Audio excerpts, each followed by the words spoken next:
Mining is strategically important to the Peruvian economy and is largely responsible for the nation's current economic growth.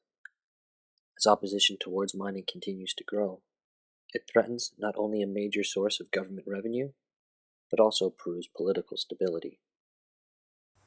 Here at the Conga mine, just north of Cajamarca, Peru, the outbreak of recent anti-mining protests have brought production at this multi-billion-dollar site to a standstill.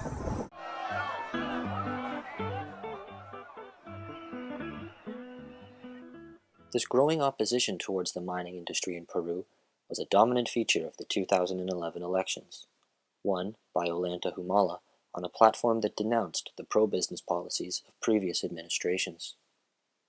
Humala promised to solve the nation's mining disputes by increasing sovereignty over natural resources and using the revenues received to fund social welfare programs. In his first weeks in office, President Humala's popularity soared after he approved increases to the minimum wage and signed a law requiring the government consult with local communities before approving extractive projects.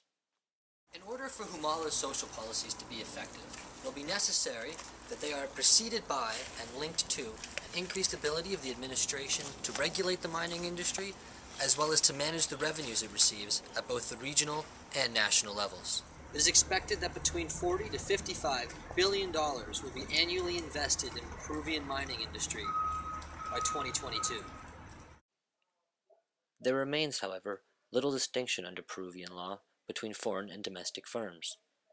This unrestricted access to markets has allowed foreign corporations to dominate crucial economic sectors, such as mining.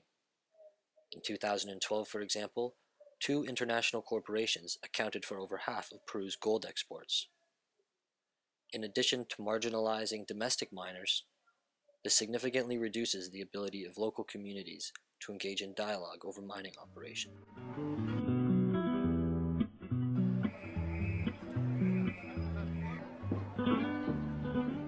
Social movements in Peru have responded angrily to what they see as a betrayal of Humala's electoral promises, particularly in regards to mining policy.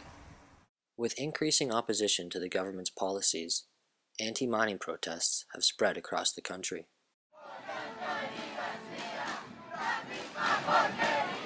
The largest protests to date have been against the Conga mine. Led by the governor of the region, Giorgio Santos, the fight against the Conga project has not only highlighted environmental and economic concerns, but also reveals the deeper political divisions that are being caused by the government's current stance on the mining industry.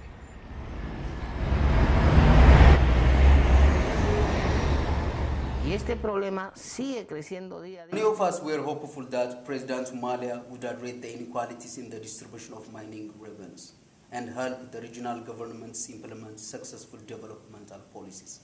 The government, however, has mostly maintained the pro-business policies it denounced in its campaign, and investment in mining has continued to result in highly inequitable growth. The problem is that too much of the responsibility to regulate and manage the industry is placed upon the regional and municipal governments. Although we receive a large portion of the tax revenues from mining with limited institutional capacity and the demands of the federal government to show results, municipalities are usually forced to implement quick and highly visible improvements, sacrificing more long-term developmental initiatives. With more people being displaced by mining operations and local governments unable to provide alternative livelihood approaches, public opposition toward the industry will continue to grow. We are hopeful that the administration will be forced to live up to its election promises, as protesters are beginning to threaten the growth of mining industry. As a result, Humala's policies are creating increasing political fragmentation in Lima.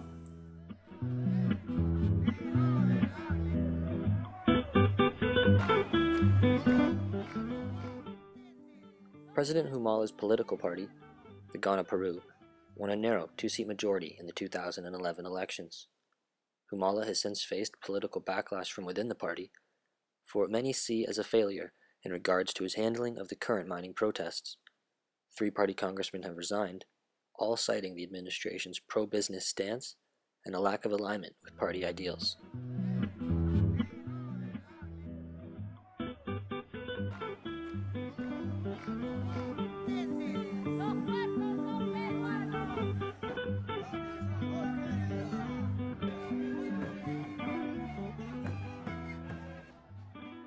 President Humala needs to convince an increasingly skeptical public, as well as those in government, that he is able to foster investment in the mining industry that will lead to inclusive development at the regional and national levels.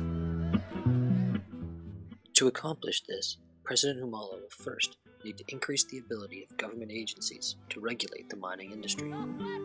He will then need to more effectively incorporate consultation with local communities in redistributive processes.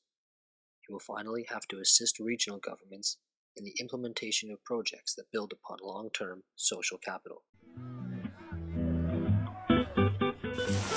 the World Bank, this has been Liam Newman.